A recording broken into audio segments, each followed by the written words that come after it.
밴드라이브로 함께하여 주신 모든 분들 감사드립니다. 오늘은 마태복음 21장 23절에서 46절 말씀으로 하나님의 사랑에 대한 합당한 반응이라는 말씀으로 함께 은혜의 시간을 나누고자 합니다. 예수님은 이미 자신이 당하실 고난이 얼마 남지 않는 것을 아시지만 복음을 위한 사역은 중단하지 않고 계속 하셨습니다. 성전은 강도의 소굴처럼 예수님의 마음을 정말 안타깝게 하였고 예수님을 대적하는 허다한 무리들로 가득 차 있었지만 예수님은 전혀 위축하지 않으시고 담대하게 말씀을 가르치고 계셨습니다. 오늘 이때도 예수님을 책잡아 송사하려는 손길이 다시 한번 예수님께 다가왔습니다. 23절, 24절 한번 읽어볼까요? 시작. 예수께서 성전에 들어가 가르치실새 대제사장들과 백성들의 장로들이 나와 이르되 내가 무슨 권위로 이런 일을 하느냐? 또 누가 이 권위를 주었느냐? 예수께서 대답하시되 나도 한 말을 너희에게 물으리니 너희가 대답하면 나도 무슨 권위로 이런 일을 하는지 이르리라. 자, 예수님께서 성전에서 가르치실 때 대제사장들과 백성의 장로들이 예수님의 권위에 대해서 물었습니다. 그 사람들은 예수님께 대해서 무슨 권위로 이런 일을 행하느냐, 또 누가 이 권위를 주었느냐 이렇게 묻고 있습니다. 여기서 나오는 이런 일은 성전을 정화한 행위와 성전에서 가르치시는 일을 아마 포함할 것입니다. 왜냐하면 이 성전 정화는 사람이 행할 수 없는 일로 하나님의 뜻을 전하는 선지자들의 행위입니다. 예수님은 지금의 상황을 하나님이 권위를 부여해 주셨다고 말하면 자신을 선지자적인 메시아로 밝혀지는 것이기 때문에 곧바로 사내들인 공회에 잡혀가게 됩니다. 그런데 지금은 예수님은 아직 잡히실 그러한 시점이 아니기 때문에 예수님은 우회적으로 에둘러서 말씀하십니다. 그러나 지금은 이 대제사장들과 백성들의 장로들이 나와가지고 네가 무슨 권위로 이런 일을 행하느냐, 또 누가 이 권위를 주었느냐고 물었기 때문에 예수님은 뭔가를 대답을 해야 됩니다. 뭔가를 대답해야 됩니다. 자, 그래서 왜냐하면 그 사람들은 지금 매의 눈으로 예수님이 무슨 말씀을 하실까 그렇게 큰 흥미를 가지면서 지켜보고 있는 것입니다. 자, 24절에서 26절 한번 읽어볼까요? 요한의 침례가 어디로부터 왔느냐? 하늘로부터냐? 사람으로부터냐? 그들이 서로 의논하여 이르되 만일 하늘로부터라면 어찌하여 그를 믿지 아니하였느냐 할 것이요 만일 사람으로부터라 하면 모든 사람이 요한을 선지자로 여기니 백성이 무섭다 하여. 자, 이렇게 예수님은 질문자들에게 요한의 침례가 어디서 왔는지, 하늘에서 온 것인지 사람에게서 온 것인지 오히려 되물으십니다. 자, 이들은 요한의 권위가 하늘에서 온 것이라고 하면 왜 너희는 요한을 믿지 않았는지 대답해야 합니다. 그 사람들은. 또 요한이 예수님을 증언했기 때문에 예수님의 권위 역시 하늘에서 온 것으로 그들이 인정해야만 합니다. 그래서 이 사람들은 요한이 하나님이 보내신 선지자로 인정하지를 못합니다. 또 그렇다고 해서 이 대제사장들과 장로들은 요한의 침례가 사람에게서 온 것이라고 말할 수도 없는 처지입니다. 왜냐하면 모든 사람들이 요한을 선지자로 여기며 선지자는 사람이 아니라 하나님이 보내시기 때문입니다. 그래서 우리 헤롯 왕도 그 백성들이 요한을 하나님이 보내주신 선지자로 생각했기 때문에 그렇게 죽이고 싶었던 요한을 부서워했습니다. 자, 이렇게 예루살렘에 입성하신 예수님을 무리들은 이미 갈릴리에서 온 선지자라고 이미 말했습니다. 그래서 대제사장들과 선지자들은 예수님의 포도원 농부를 비유가 자신들을 지목해서 말한 줄 알고 예수님을 죽이려고 정말 이방법 정방과 다 하고 있습니다. 그런데 백성의 눈이 두려워서 그렇게 하지 못하고 있었던 것입니다. 자, 이렇게 종교 지도자들은 요한에 대한 많은 정보를 가지고 있음에도 불구하고 백성들이 두려워서 모른다고 대답했습니다. 자, 27절 한번 볼까요? 예수께 대답하여 이르시되 우리가 알지 못하노라 하니 예수께서 이르시되 나도 무슨 권위로 이런 일을 하는지 너에게 이르지 아니하리라. 자, 이들은 우리가 알지 못하노라 이렇게 대답합니다. 자, 이들이 대답을 하지 않기로 하자 예수님 역시 그들의 질문에 대답하지 않겠다고 하십니다. 그런데 예수님은 직접적으로 대답은 하시지 않으셨지만 은혜원 중에 자신과 요한의 사역을 연결하고 있으십니다. 요한의 권위를 하나님이 주신 것으로 인정하게 되면 하나님이 행하신 권위의 출처를 자연스럽게 알 수 있습니다. 예수님은 성전 정화 사건과 관련해서 자신의 권위에 대해서 묻는 대제사장들과 장로들의 함정에 빠지지 않으셨습니다. 오히려 그들에게 요한의 권위에 대해서 먼저 대답하실 것을 말하고 있습니다. 자, 이 시간 이 질문을 우리에게 하십니다. 이렇게 성전 정화 사건은 하나님이 부여하신 메시아의 권위를 행한 것이면서 이 사건은 이미 요한의 침례 장면에서 경고하신 내용에 포함된 사건임을 우리가 알아야 됩니다. 예수님의 모든 말씀과 행위는 하나님이 주신 권위에 근거하므로 누구든지 예수님의 권위에 순종해야만 구원을 얻고 하나님이 원하시는 길을 갈 수 있습니다. 바로 이 메시지가 오늘 저와 여러분에게 하시는 말씀입니다. 이제 이후에 그 28절에서 32절은 종교 지도자들에게 예수님께서 세 가지 비유를 하는데 그 첫 번째 비유로 이 첫 번째 비유는 사복음서 중에 마태복음에만 나옵니다. 누가 하나님의 백성인지 드러내는 것을 목적으로 하고 있습니다. 자, 28절에서 30절 한번 읽어보겠습니다. 그러나 너희 생각에는 어떠하냐? 어떤 사람에게 두 아들이 있는데 맏아들에게 가서 이르되 예, 오늘 포도원에 가서 일하라 하니 대답하여 이르되 아버지 가겠나이다 하더니 가지 아니하고 둘째 아들에게 가서 또 그와 같이 말하니 대답하여 이르되 실소이다 하였다가 그 위에 뉘우치고 갔으니 자, 어떤 사람에게 두 아들이 있습니다. 아버지는 맏아들에게 큰아들이 있어 포도원에 가서 일을 하도록 시켰습니다. 그래서 이 맏아들은 예 아버지 알겠습니다. 그렇게 하겠다고는 말하고 난 뒤에 실제로는 가지 않았습니다. 가지 않는 것은 아버지의 말씀에 순종하지 않았습니다.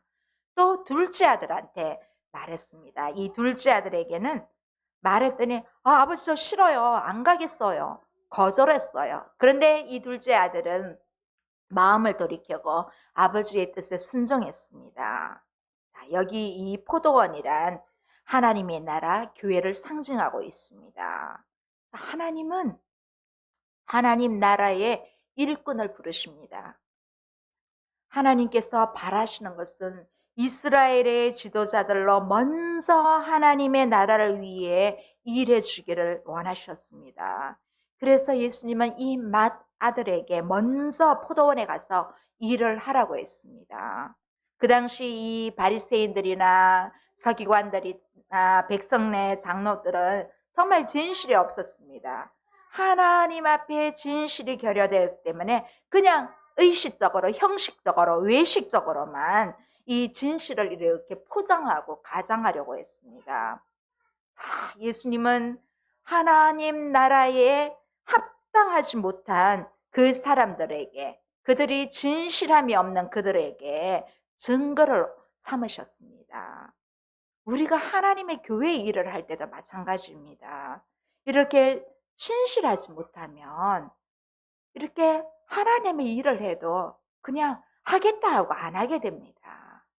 그러나 또 처음에는 안 하겠다 하면서도 또 돌이키는 그런 분들도 있습니다. 그렇게 하면 하나님 앞에 또 인정을 받게 되는 거예요. 그러면 여러분, 이 두 아들 중에 누가 아버지의 뜻대로 순종했습니까? 누가 순종했습니까? 여러분, 누가 순종했습니까? 네, 봅시다. 31절에서 32절 봅시다. 그 둘 중에 누가 아버지의 뜻대로 하였느냐? 이르되 둘째 아들이니이다. 예수께서 그들에게 이르시되 내가 진실로 너희에게 이르노니 세리들과 창녀들이 너희보다 먼저 하나님의 나라에 들어가리라. 요한이 의의 도로 너희에게 왔거늘 너희는 그를 믿지 아니하였으되 세리와 창녀는 믿었으며 너희는 이것을 보고도 끝내 뉘우쳐 믿지 아니하였도다. 여러분, 여기 말씀에서 답이 다 나옵니다. 예수님이 말씀하신 아버지의 명령을 받은 두 아들의 비유는 이 맏아들과 둘째 아들이 누구인지에 대해서 분명히 지적해주고 있습니다. 그러면 맏아들은 누구를 지적하고 있습니까? 예수님 뭐라고 하십니까? 너희는 이것을 보고 또 믿지 아니하였도다. 이렇게 말씀으로 지적하신 그 대상이 누굽니까? 장로들과 바리새인 아닙니까? 그리고 이 둘째 아들은 세리와 창녀로 이들은 그들에 대해서 정말 이 사람들에게 죄인 취급받고 사람 취급 못 받은 그러한 사람들인데 이방인을 가리킨다고 볼 수가 있습니다. 자, 이 둘째 아들의 경우는 누가복음에 나타난 둘째 아들 탕자 이야기와 비슷합니다. 자, 이렇게 하나님의 뜻을 거역했던 이방인들이 회개하고 하나님께로 돌아온 이 둘째 아들 탕자처럼 그렇게 비유하고 있습니다. 문제는 실소이다에 있는 것이 아닙니다. 뉘우치고 같다는 데 있습니다. 이것은 회개의 열매를 말해줍니다. 우리가 생활 속에서도 관계 속에서도 싫다 할 수 있습니다. 그런데 이 싫다에서 끝나는 것이 아니라 힘쓰면 됩니다. 돌이키면 됩니다. 뉘우치면 됩니다. 바로 이것이 회개의 열매입니다. 이렇게 둘째 아들을 통하여 회개의 참뜻이 무엇인가에 대해서 우리에게 보여주고 있습니다. 이렇게 싫다고 한 말은 하나님의 일에 관심이 없는 것을 말합니다. 이들은 그들의 죄로 인하여 하나님을 몰랐습니다. 하나님과 원수관계에 있었기 때문에 싫다고 대답을 합니다. 그러나 그 이후에 뉘우쳤습니다. 이렇게 세리와 창녀들은 아마 침례 요한이 와서 회개하러 천국이 가까웠노라 이렇게 복음을 전할 때 뉘우쳤을 것입니다. 그들은 죄인이 회개하는 성령의 감동을 받은 것입니다. 그리고 회개의 표시로 요한에게 와서 물로 침례를 받은 것입니다. 사람이 회개하려면요, 먼저 하나님의 말씀을 들어야 합니다. 그리고 하나님께서 이끌어 주셔야 합니다. 하나님의 뜻을 따르지 않았던 죄인이 뉘우치고 그의 인생의 발걸음을 하나님께 돌이키는 것이 올바른 회개입니다. 하나님은 시작을 중요하게 보시는 것이 아니라 결과를 중요하게 보신다는 것입니다. 실소이다. 말하고 둘째 아들의 말은 결과가 아닙니다. 싫다고 말한 것은 결과가 아니에요. 그 후에 뉘우쳐 갔다고 한 말씀이 결과입니다. 또 가겠소이다 라고 말한 맏아들의 말이 결과가 아닙니다. 그 후에 맏아들이 가지 않는 것이 결과입니다. 또 예수님이 말씀하신 또 하나의 비유가 나옵니다. 이 포도원 비유는 이스라엘이 왜 하나님의 나라를 빼앗길 것인가에 대한 그러한 말씀을 보여주고 있습니다. 자, 33절, 34절 다시 한번 볼까요? 다른 한 비유를 들으라. 한 집 주인이 포도원을 만들어 산울타리로 두르고 거기에 적자는 틀을 만들고 망대를 짓고 농부들에게 새로 주고 타국에 갔더니 열매 거둘 때가 가까우매 그 열매를 받으려고 자기 종들을 농부들에게 보내니. 다 어떤 집주인이요? 포도원을 만들려고 만들어서 이제 포도원을 통하여 소득을 낼 수 있는 조건을 마련해 놓고 이렇게 소작인들에게 임대하고 멀리 떠났습니다. 주인은 포도원 주변에 울타리를 치고 또 그 안에 포도주 틀을 만들고 망대를 지었습니다. 주인은 멀리 떨어진 곳에 있어서 이제 소작이들의 이윤을 받아야 돼요. 그래서 이 이윤을 받으려고 사람들에게 보냅니다. 자기 종들을 보냅니다. 그 당시 주인에게 뭐 천재지변이나 정말 돌아올 수 없는 일을 당하게 되면 이 관리인들이 소유권을 획득할 수도 있었습니다. 포도원의 소유주인 하나님은 정성을 다해 포도원을 가꾸고 최고의 포도나무를 심고 망대를 짓고 포도주 틀을 놓으셨습니다. 여러분 구약성경 이사야서 5장에 보면 포도원의 노래로 유명합니다. 이사야 본문에서 주인은 가장 좋은 포도 열매를 기대했으나 결과는 좋은 극상품 포도가 아니라 들포도였습니다. 결국 하나님은 포도원을 파괴하기로 결정하십니다. 이 본문과 이사야의 비유에서 기대되는 이 기대에 부응하지 않는 그러한 것이 죄의 결과로 이어집니다. 그러한 공통점이 있습니다. 포도나무가 열매를 맺을 정도로 자랐다고 판단한 주인은 열매의 결과로 이익도 받아야 되고 내가 심어놓은 이 포도나무가 어떤 최상품의 포도 열매가 열렸을까 보고 싶기도 하고 그래서 종들을 소작인에게 보냈습니다. 그런데 충격적인 일이 발생합니다. 자, 35절 36절입니다. 우리 함께 보겠습니다. 농부들이 종들을 잡아 하나는 심히 때리고 하나는 죽이고 하나는 돌로 쳤거늘 다시 다른 종들을 처음보다 많이 보내니 그들에게도 그렇게 하였느니라. 자, 그들은 주인이 보낸 종들을 어떻게 했습니까? 다 죽였습니다.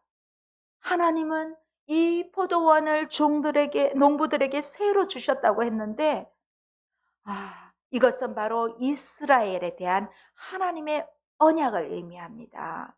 하나님은 그들에게 종들을 보내셔 열매를 맺히게 하려고 때때로는 경고도 하고 패역한 행실에 대해서 책망하기도 했습니다.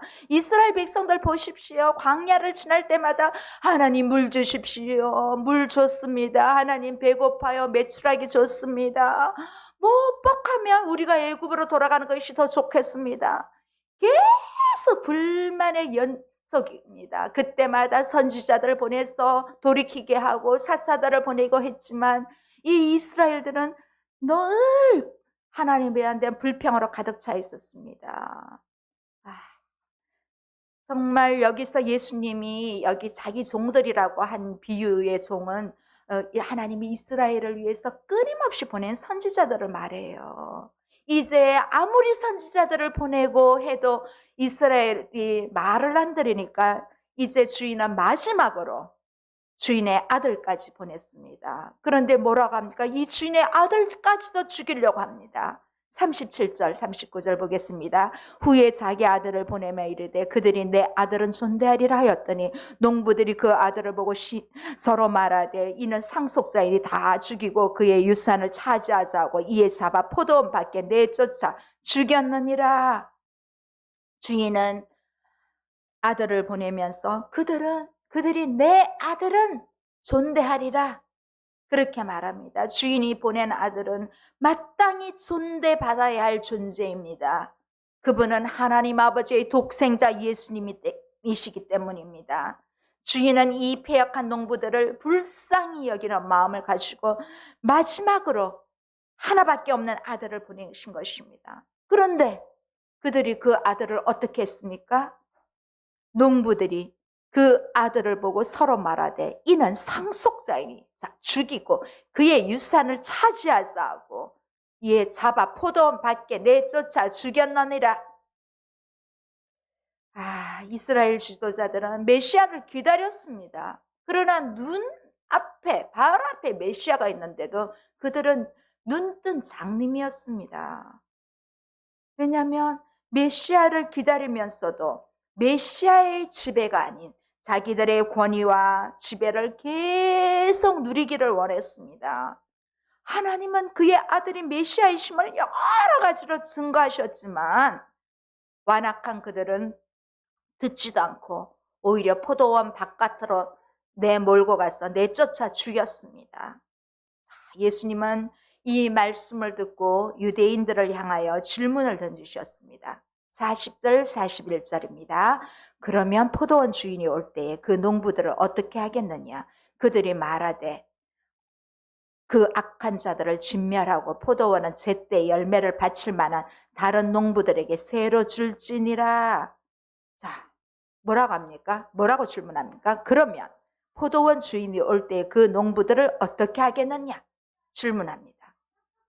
그들이 뭐라고 말합니까? 그 악한 자들을 진멸하고 포도원은 제때 열매를 바칠 만한 다른 농부들에게 세를 줄 것입니다. 이렇게 대답합니다. 이 사람들은 지금 예수님께서 비유로 말씀하시는데도 이 바리새인들과 백성의 장로들은 전혀 깨닫지 못하고 있습니다. 그냥 하나의 재미있는 이야기로 듣고만 있습니다. 그리고 합리적인 대답을 합니다. 그들의 이 같은 대답은 자기들의 입으로 스스로 정죄한 말이면서 자기들의 운명을 그들의 입으로 예언하는 말이 되어버렸습니다.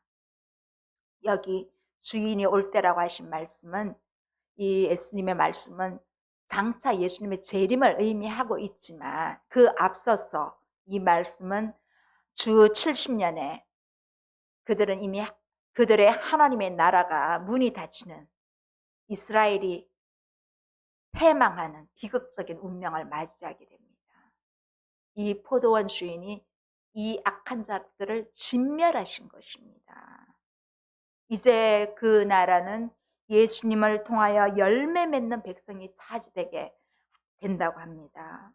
예수님은 자신들이 받을 운명을 스스로 대답하도록 만드시고 결론적으로 시편 118편에 있는 자신의 말씀을 인용하여 무서운 심판을 경고하십니다. 오늘 마지막 우리 본문의 말씀입니다. 함께 읽어보겠습니다. 예수께서 이르시되 너희가 성경에 건축자들이 버린 돌이 모퉁이의 머릿돌이 되었나니 이것은 주로 말미암아 된 것이요 우리 눈에 기이하도다 함을 읽어본 일이 없느냐. 그러므로 내가 너희에게 이르노니 하나님의 나라를 너희는 빼앗기고 그 나라에 열매 맺는 백성이 받으리라. 이 돌 위에 떨어지는 자는 깨지겠고 이 돌이 사람 위에 떨어지면 그를 가루로 만들어 흩으리라 하시니라. 이스라엘의 패망되는 모습이 아주 적나라하게 말씀으로 표현되고 있습니다. 이 유대인들은 메시아 왕국의 머릿돌이신 예수님을 버렸습니다. 여기에 건축자들이란 이스라엘의 지도자들을 상징합니다. 이스라엘은 그 자체가 하나님의 나라입니다. 하나님은 이스라엘을 하나님 나라의 기둥으로 세우시고 아들 예수님을 이 나라의 영원한 왕으로 세우기로 하셨습니다. 그런데 이 사람들은 하나님이 보내신 그들의 왕을 쓸모없는 돌로 여겼습니다. 이들이 쓸모없는 돌로 여겼지만 하나님은 이 돌을 다시 머릿돌로 삼으셨습니다. 이 머릿돌은 교회의 머리가 되십니다. 이 돌은 하나님 나라의 영원한 반석이기 때문에 누구든지 이 돌을 거역하게 되면 거역하거나 이 돌에 대해서 대항할 수가 없습니다. 뭐라고 말씀하셨어요? 이 돌 위에 떨어지는 자는 깨어질 것이라고 말하고 있지 않습니까? 이 돌 위에 떨어지는 자는 깨어지겠고 또 이 돌이 사람 위에 떨어지면 그를 가루로 만들어 흩어버리라. 버리겠다고 이렇게 말씀을 하십니다. 자, 이 돌들 위에 돌을 향하여 이 세상의 어떤 권위자들도 권력자도 하나님 나라를 계속할 수가 없습니다. 이것은 이 세상을 심판할 권위자이심을 보여주고 있습니다. 자, 45, 46 대제사장들과 바리새인들이 예수의 비유를 듣고 자기들을 가리켜 말씀하신 줄 알고 잡고자 하나 무리를 무서워하니 이는 그들이 예수를 선지자로 알미었더라. 하나님 앞에 신실하지 못하면 이렇게 신실하게 반응하지 않는 사람들은 심판을 받게 됩니다. 이제 도리신 예수님을 부정적으로 반응하는 사람들은 예수님을 뭐로부터 심판을 받을 수밖에 없습니다. 자, 유대 지도자들은 도린 메시아를 죽였으나 역설적으로 그들은 메시아에 의해 멸망하게 됩니다. 하나님 나라의 정체성은 열매를 맺는 데 있습니다. 오늘 본문에 포도원을 정석껏 가꾸는 주인처럼 하나님 나라의 주인이신 하나님은 오늘날 이 교회가 성도들로 통하여 열매 맺기를 기대하십니다. 하나님이 모퉁이의 머릿돌이신 예수님을 중심으로 교회를 세우신 목적은 우리가 하나님 백성으로서 열매를 맺는 데 있습니다. 여러분, 교회는 오지만 여러분 행실이나 여러분의 어떤 모습 속에, 여러분의 언어 속에 이렇게 열매를 맺지 못하면 여러분들이 영향력을 끼치지 못하는 것입니다. 나를 통해서 영향력을 끼쳐야 합니다. 특히 우리 교회는 예수님의 죽으심과 부활로 세워졌기 때문에 어떤 부와 사회적인 지위, 외적인 성공의 열매로 사람을 평가하지 않고 우리 그리스도인들은 예수님의 삶을 살아내는 아름다운 열매를 통해서 풍성하게 맺어져야 한다는 것입니다. 우리가 이번 한 주간도 나의 착한 행실로 통하여 많은 열매를 맺어줘서 우리 하나님으로부터 이후에 칭찬받는 저와 여러분이 되시기를 주님의 이름으로 소원합니다. 기도하시겠습니다. 좋으신 하나님 아버지 감사합니다. 오늘 거룩한 주일에 우리가 예배자로서 주님 앞에 먼저 설 수 있도록 인도하여 주시니 감사드립니다. 하나님의 사랑에 대한 합당한 반응으로 우리가 열매를 맺기를 소원합니다. 나를 통해서 예수 그리스도의 향기가 나타날 수 있도록 주님의 은혜에 대한 감사한 마음으로 우리에게 선한 영향력으로 많은 사람들에게 그 열매를 전달할 수 있도록 주여 은혜를